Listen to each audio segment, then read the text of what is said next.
بسم الله الرحمن الرحيم الحمد لله رب العالمين وصلى الله وسلم على نبينا محمد وآله وصحبه أجمعين ومن تبعهم بإحسان إلى يوم الدين. أما بعد، فقد قال الله تبارك وتعالى في كلامه المجيد بعد أعوذ بالله من الشيطان الرجيم: فيه رجال يحبون أن يتطهروا والله يحب المطهرين. صدق الله العظيم. أما بعد، السلام عليكم ورحمة الله وبركاته.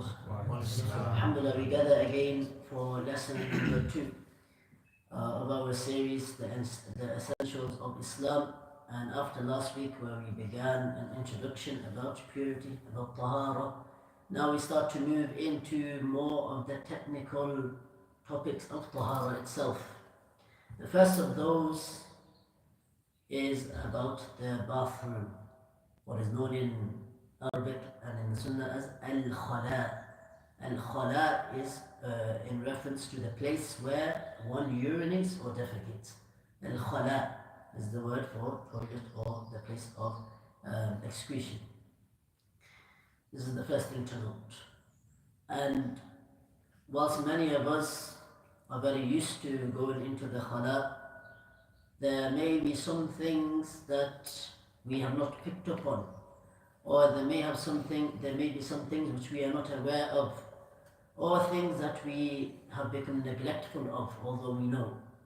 And so, whilst this is, as mentioned last week, new knowledge for some people, there's also an opportunity to revisit and revise the previous knowledge that we have learnt, and finally an opportunity for those who missed out in their youth ages.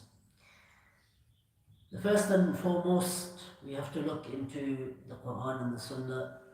In regards to the Quran, there is not much, in fact there is not a single verse about the toilet.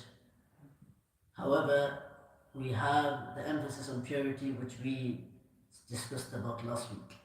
In regards to the Sunnah, the Messenger sallallahu alaihi wasallam mentioned that إذا دخل أحدكم الخلاء فليقل بسم الله. This is the first thing.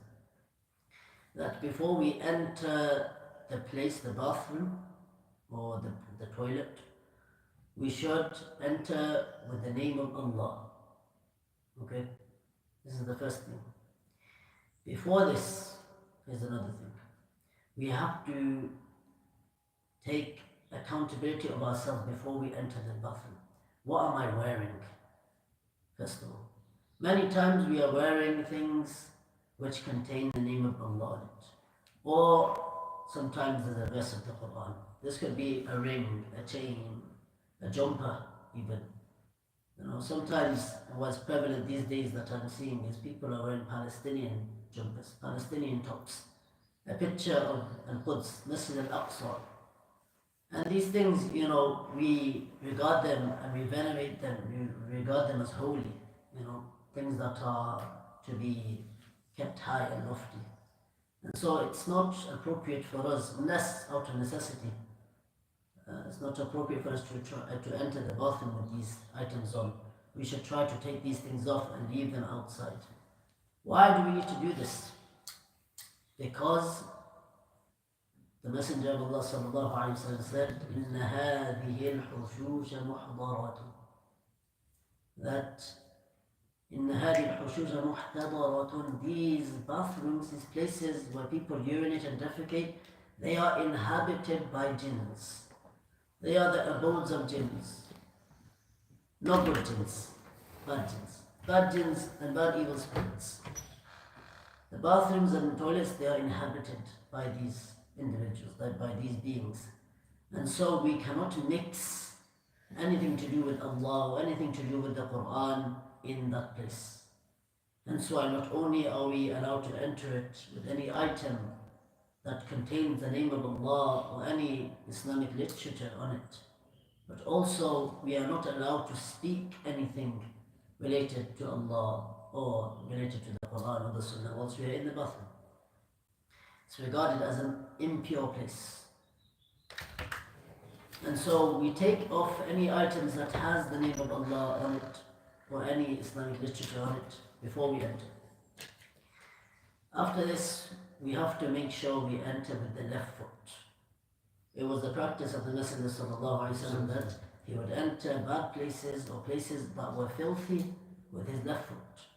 And he would enter good places, places which are clean, which we regard to be clean, with his right foot. And so we enter with the left foot. Before entering, we recite the dua. The dua, there are two versions in the Sunnah. We have the most common and most famous version, Allāhumma innī a'uḍu bika min al-Ḥubuṭi wa-al-Ḥabā'ithi. Once again, Allāhumma innī a'uḍu bika min al-Ḥubuṭi wa-al-Ḥabā'ithi. O Allah, indeed I seek refuge in you from the male and the female, even evil spirits and jinns. This is the dua that we recite before entering the toilet.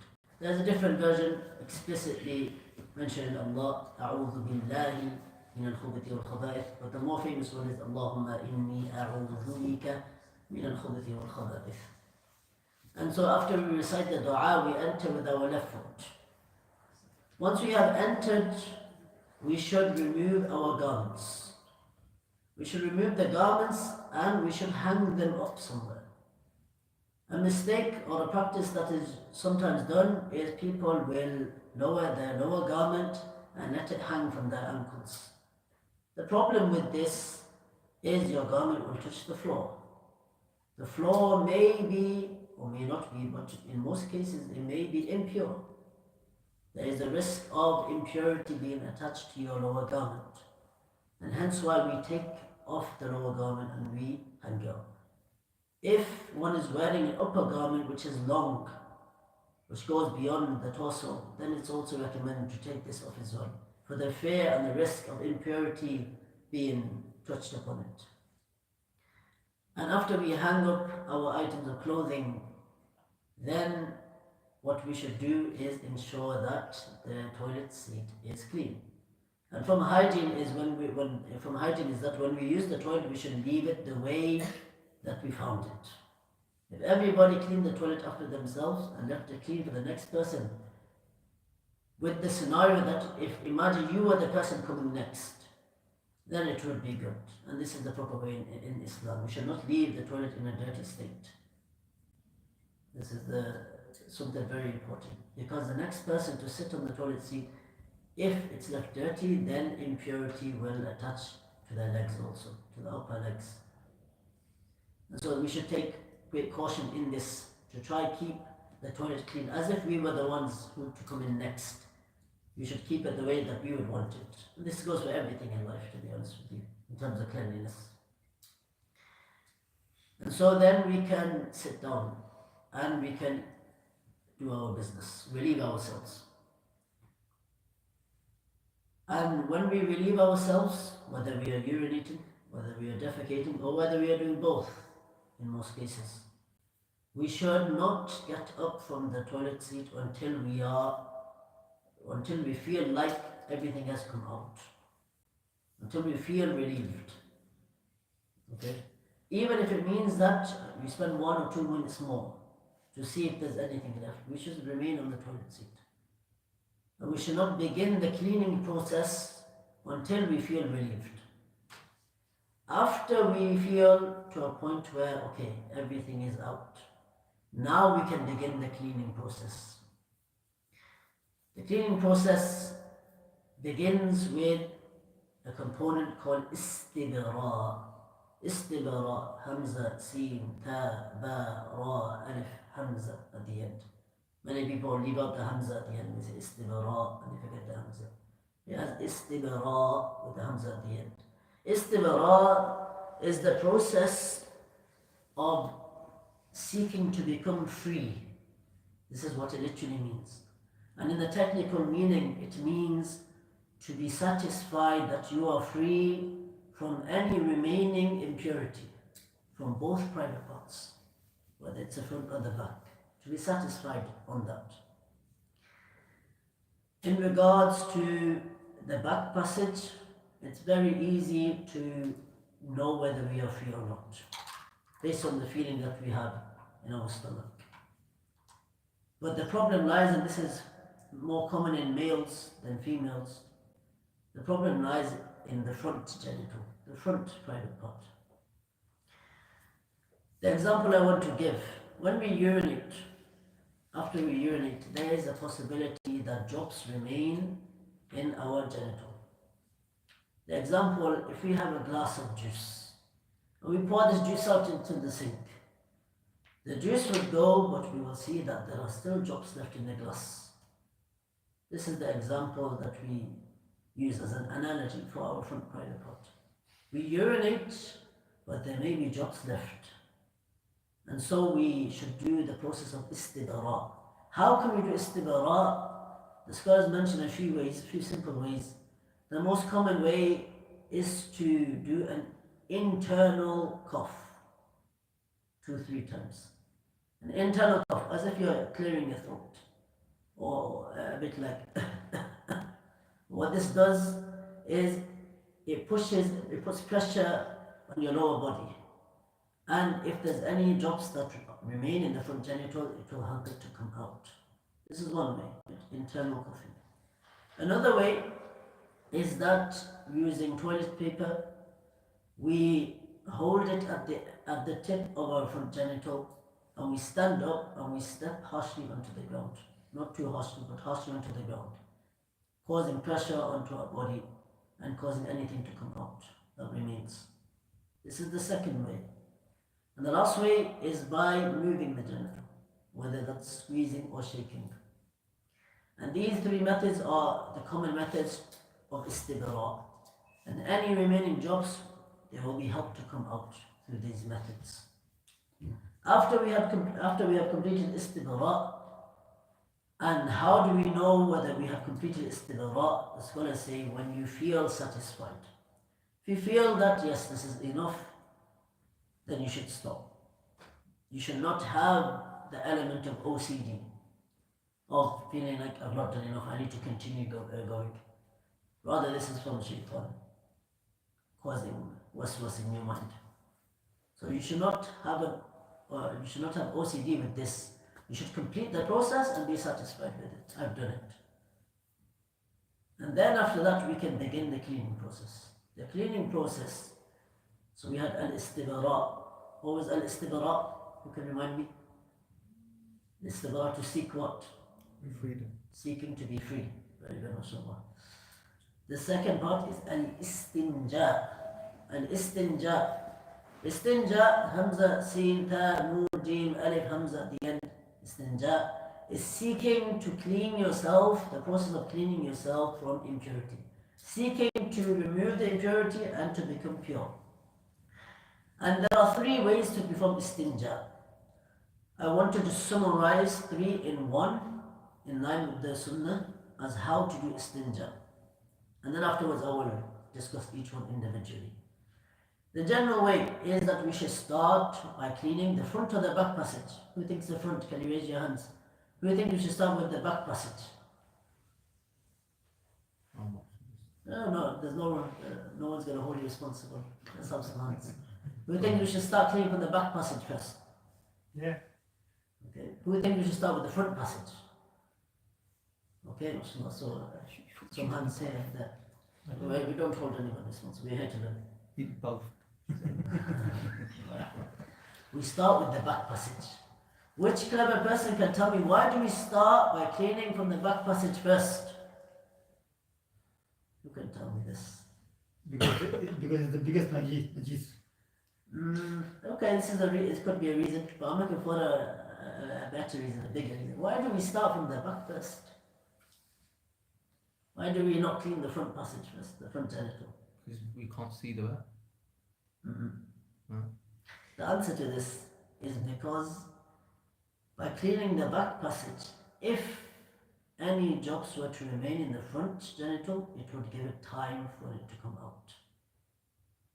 If after al-istibara, after seeking becoming free, if there happen to be any drops left, by you cleaning your back passage first, it gives opportunity for anything to come out that remains, that may remain from the front passage. This is why we clean the back passage first. In regards to how we clean the back passage, okay, we have usually in the bathrooms a pot. It has many names, many different languages. I'm just going to refer to it as a pot. And usually we fill the pot with water. Okay, it has water. As I said, I'm combining the three different methods together in line with the Sunnah. We should begin by wiping first. Okay, some people begin with water first, but the actual correct way, the best way, is to begin by wiping. So we have toilet paper in this day and age. How many times should we wipe? Minimum. 3. Everyone's in consensus with this. 3 times the minimum for wiping. Okay? But we should continue to wipe 4, 5, 6 times if we feel that after 3 times we are not clean. The impurity has not been wiped away. If we feel there is still impurity there, we should continue. We should not stop there. The next thing is which way do we wipe? When we are wiping the back passage, do we wipe from front to back, meaning down to up, or do we wipe up to down, back to front? Down. Let's have some answers. Few things we wipe from front to back, down to up. Okay, quite a few answers. Few things up to down, back to front. Okay, the answer is that the first wipe should be from down to up, front to back. Why? Anyone? Why don't we wipe back to, from up to down? Why do we wipe from down to up? Well, easy to do it actually. Very easy answer to give. Is it because you're pushing it forward and making like the front down? Here's our Einstein, inshallah. Isa, inshallah. We wipe from down to up, from front to back, because if we wipe up to down, back to front, there is a chance, a possibility that impurity will continue going from our wipe onto our front genital parts. This is the reason why we wipe away. Because it's very easy to push when you're going downwards. When we are driving downhill, the car goes by itself. But when we are going up, then it's more difficult and less chance of impurity spreading. So the first wipe is down to up, from front to back. Then afterwards, we wipe the opposite direction. Now that we have wiped front to back, down to up, we have cleaned our private part, but there may be impurity gathered at the end. So now we wipe up to down. And then we wipe again the opposite direction. So it starts from down, goes up, and then up to down, down to up. 3 wipes minimum. Okay? And if we feel like the impurity has gone, then afterwards, then we can go forward to the washing pot. So just a quick question on that. You know, the cycle wipe down to up, the cycle you said. So if you do it more than 3 times, you just continue that cycle. You continue that cycle, yes. Just after that, You sorry. continue. It's swaying from one to another. After we have wiped ourselves, then we can move on to water. We hold the pot with our right hand, and the washing is done with the left hand. How many fingers do we wash with? 3 at least. Some say 3. Any other numbers? 2. Any other numbers? 5? We should wash with 2 fingers from the left hand, and it's also allowed to wash with 3. Okay. The 2 fingers is the middle finger and the ring finger. And if need be, some support from the first finger, the index finger. But the middle finger and the third finger should be used for washing with the left hand. As for females, they should only be washing with the middle finger and support from the ring finger if need be. Okay? So for males, 2 fingers and possibly the support of the third finger. And for females, 1 finger and the support of 2 fingers. This is how it should be. As we are pouring the water, we, using the required fingers, the correct fingers, we should be rubbing the private part as if we had a piece of clothing with dirt on it and we were washing the dirt off. This is how we should be running. Okay? When we are washing the private part, we should not gush the water into our private part. Because if we gush the water, then there is possibility that impure water spreads on our body. So we should try to be light and careful with this. It should not be vigorous washing. Firm washing, but not so much that the water starts splashing everywhere. And also the possibility of water falling on the floor also. And we continue to wash until we feel satisfied. Until we feel satisfied, I'm clean now. The water runs out and we don't feel satisfied, we should get more water and continue washing until we feel satisfied. Until we feel pure. And that is the back passage. Then we can now move to the front passage. Okay. The front passage, the front genital, at this point you will check, do I feel like there's any more drops left in my front genital? You try to urinate to see if anything else is left that can come out at this point. If not, if you feel satisfied, nothing's left, then we can go forward with the cleaning. I want to put toilet paper to one side. If we didn't have toilet paper, is it sufficient for us to pick up a pot of water and just pour it over our front genital? Is it sufficient? Who thinks yes? Okay. Everyone's on the same line. It's not sufficient.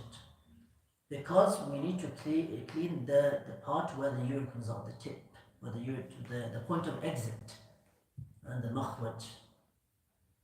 And if we did not have toilet paper, then which finger from our left hand would we use? You can tell me. Sorry? Middle. No, middle. Yes. One of the fingers that you haven't used already. One of the fingers that you haven't used already. Okay. As for the back passage, for males we were allowed to use the middle finger, the ring finger, and with support the index. It's not likely we would use our thumb, so we would then go to the first finger. In the case we didn't have toilet paper. And the point that I'm trying to make is that Islam teaches in such a way that we have used these three fingers for our back passage, we are not going to use them for our front passage now. We use the remaining finger. And this is something beautiful in Islam, and there's also something about the fingers in wudu as well when we come to wudu, we will discuss that things that have been used already in terms of fingers are not used again. A different finger is used. And this is from purity also. So we will use the last finger to rub the tip of the front genital, and with the aid of water we would gain cleanliness. However, we have toilet paper, it's sufficient for us to wipe with the toilet paper and then pour on top. The toilet paper would act as our finger in that sense. And then we can pour water on top of the tip or even the whole genital if you wish. And after this, a common thing that people do, they will get up and they will start wearing their clothes. The problem is you're still wet. You should dry yourself with toilet paper. Otherwise, your garment will get wet also. You should dry yourself with toilet paper, wipe yourself again if you need to dry yourself. Then we can get up and we can start to wash our hands and wear our garments, and then we are free from istinja. We are free from any najis or najasa, any impurity. We are ready to go out. When we are going out of the toilet, we exit with our which foot? The right foot. Because we are going from an impure place, a filthy place, into a pure or unfilthy place. Okay? Whether that's our house or the masjid, etc.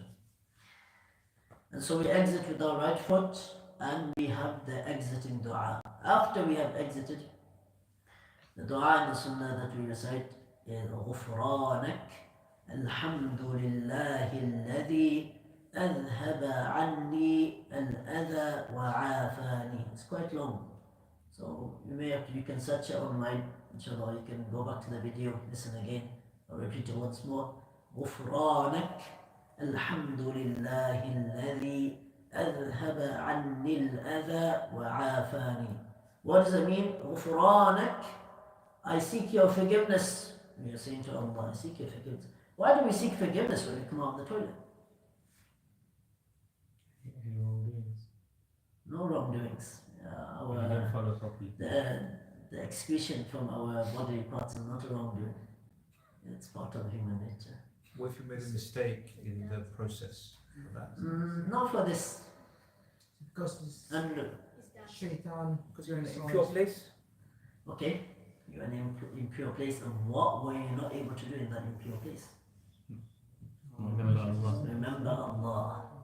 The Sahaba, radiallahu anhu, imagine this. Before they would enter the place of bathing, they would put rocks in their mouths. Stones and rocks in their mouths before they went in. Because they would remember Allah so often. As they were walking, whatever they were doing, their lips would be moving. Whichever words it was, subhanallah, alhamdulillah, wa la ilaha astaghfirullah. Continuously. To the point that when they entered the bathroom, they would have to put stones and rocks in their mouth to remind them, or if they were to utter, they would feel the rocks as a reminder. So we fall into the state where we are in the bathroom and we don't remember Allah. Some people nowadays, subhanallah, like to spend a long time in the bathroom. Back in the days it was newspaper, now it's the phones. Subhanallah, it's an impure place, an unfilthy place. If you think you're alone, there's so many jinns around you. So we should try to spend as little time as possible in the al-Khala. Now, I'm just going to ask about coming out of the toilet. Gufranaka is not enough. You have to recite the whole. yeah, it's best to recite the whole thing. Gufranaka won't suffice, but when I tell you the meaning of the next part, you will want to say it, inshallah. Gufranaka, I seek your forgiveness, O Allah, because I could not remember you in the bathroom. The next part, Alhamdulillah alladhi. All praise is for Allah who أذهب عني الأذى, who removed from me harm. What we excrete from our front and back genitals, our passages, is harmful for our body. This is the reason why we excrete these things. And so after we come out, we praise Allah for allowing these harmful substances and these harmful bodily fluids to exit from our body.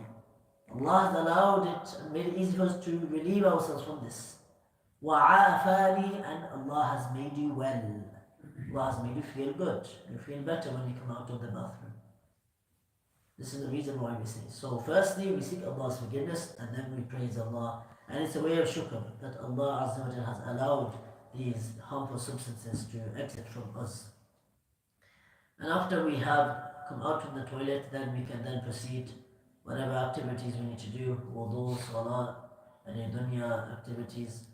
But what is important is that we do not rush in the toilet. A lot of people rush in the toilet, and this is the risk that we impose upon ourselves, as the hadith I mentioned last week, إِنَّهُمَا لَيُعَذَّبَانِ.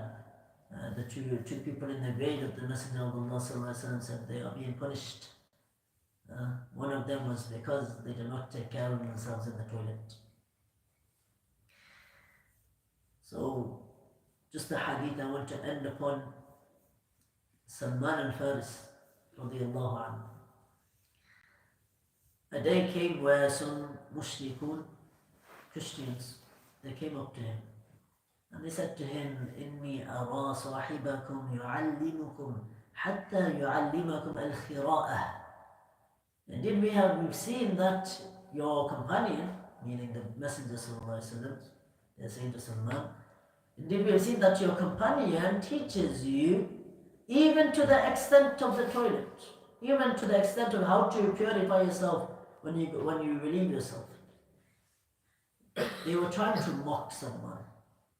Your prophet had to teach you this as well. Salman replied, Ajal, yeah. This is how he replied, Ajal, in this tone. Yeah, of course. And the lesson we can take out from this is that although these are small things or may seem as small things, in reality they can be big because they can lead to bigger things. Wrong istinja can lead to your wudu not being valid, your salah not being valid, your umrah not being valid, your hajj not being valid. Subhanallah. Look how long the list goes. The other lesson that we can take out is we should be proud. The response Salman gave, Ajal, Yeah, our Prophet taught us this. He was proud of the knowledge that Islam teaches us. Islam teaches us knowledge that no other religion teaches them. If you were to compare the process of istinja that I am discussing this 20-25 minutes, we go to a person of another religion, we ask them, do you guys have a method? I guarantee you it will not be as detailed as ours. And so this is the bounty of our religion. This is something that is a blessing for us in our religion. Smallest things we are taught and we are given guidance upon. And that is because Islam is not just a religion, rather Islam is a manual for your life. Islam is guidance for your entire life, both your dunya and your deen, for your entire hayat al-dunya. And so we thank Allah Azza wa Jalla that He sent us the Rasul Muhammad sallallahu alayhi wa sallam as guidance for us, as a means for us to take knowledge and learn from and act upon. And we find, subhanAllah, so many benefits from being a Muslim. We ask Allah Azza wa Jalla to allow us to act upon what has been said. We ask Allah Azza wa Jalla to allow us to not only learn the knowledge, but benefit others with the knowledge. Many of us have family members, children, many we have in the madrasas usually. Children, they go to the toilet, they make such a mess. Disaster. Disaster. But if the parents can instill this from a young age at home, then they will act upon it in the masjid also. Yeah. So it's a responsibility upon us that we not only take the knowledge for ourselves, but we spread it to our family members. And even people that may be elder, we may think that they already know these things. But I'm sure you and I have all sat here today thinking we knew how to go to the toilet, but we've all learned something new. But we're not all agree. And this is the beauty of Islam. We continue learning, knowledge is power, and we do not stop. I've got one question. Yes, questions. The question is, Okay, check if there are comments. if you are in a supper, If you're in trouble, yes. yeah, probably, yeah. But unfortunately, there is no any water or any just to clean ourselves. Okay. So what we do to satisfy ourselves? So this was what I was saying before. I was combining all three methods of istinja, and I was going to discuss them individually. So I'll just mention now. The process that I mentioned was the best process, which was wiping and washing. But it's valid and it's allowed to just do washing on its own. And it's valid and it's allowed to do wiping on its own without washing.